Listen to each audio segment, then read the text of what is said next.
Hello बच्चों, good morning, प्रणाम। कैसे हो आप लोग? बच्चों, मैं सुमन मैम। बच्चों, हम लोग ये फाइनल एग्ज़ाम के लिए जो रिवीजन कर रहे हैं उसमें हमारा चैप्टर 1 धूल और चैप्टर 2 दुख का अधिकार वी हैव ऑलरेडी फिनिश्ड।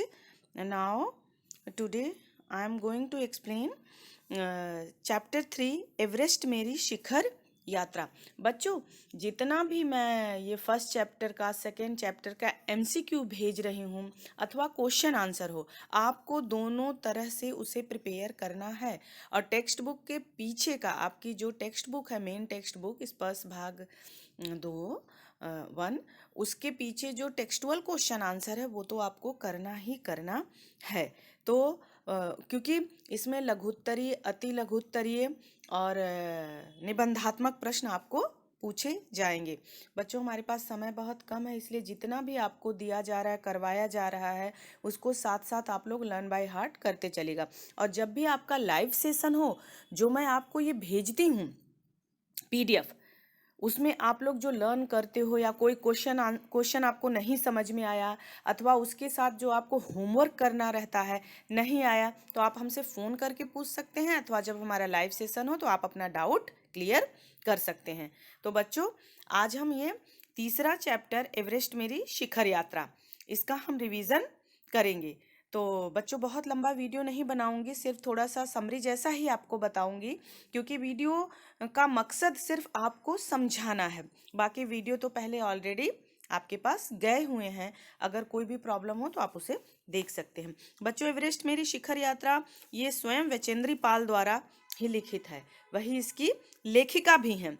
कि कैसे बच्चों जब वो एवरेस्ट पे पहुंची थी तो उनको कैसे वो गईं, किस तरह कितनी कठिनाइयों का सामना करना पड़ा, क्या क्या उनको ध्यान में रखना पड़ा, इन सब चीज़ का बहुत ही अच्छा उन्होंने इसमें वर्णन किया है कि उनके साथ क्या क्या हुआ।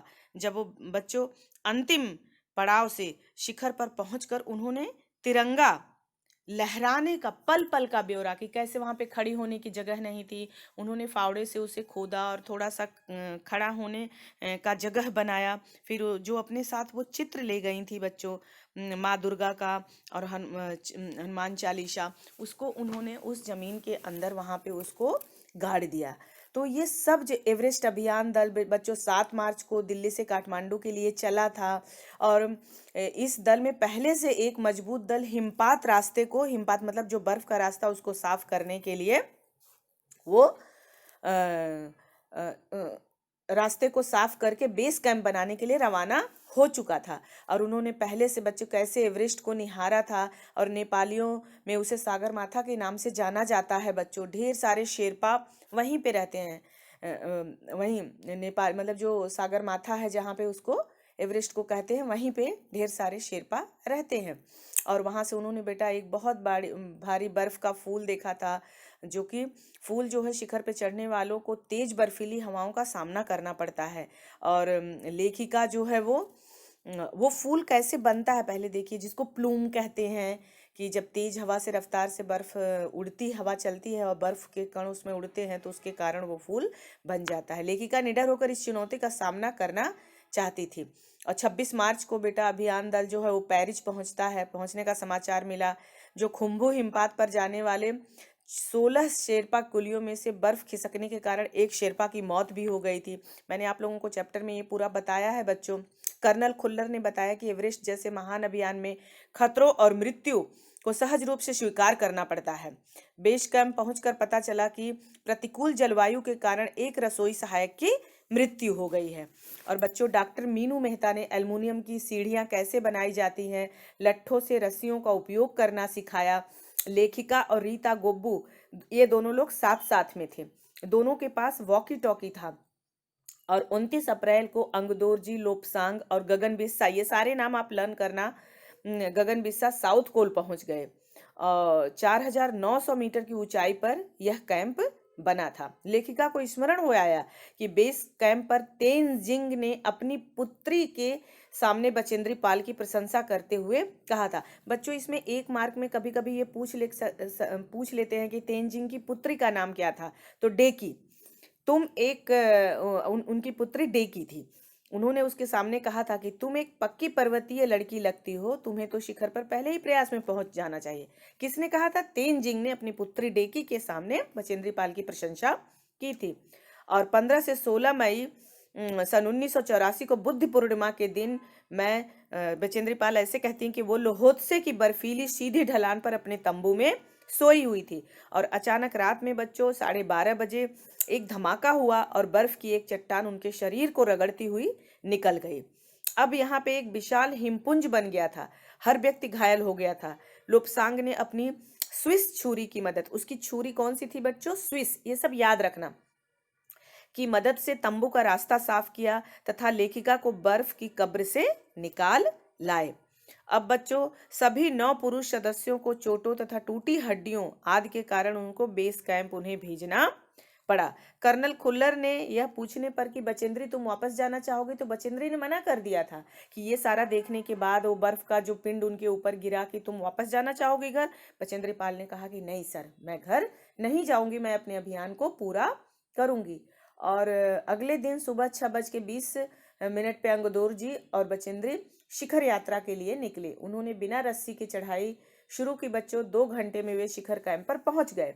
अंगदोर जी बचेंद्री की ऊर्जा और इच्छा शक्ति देखकर हैरान थे।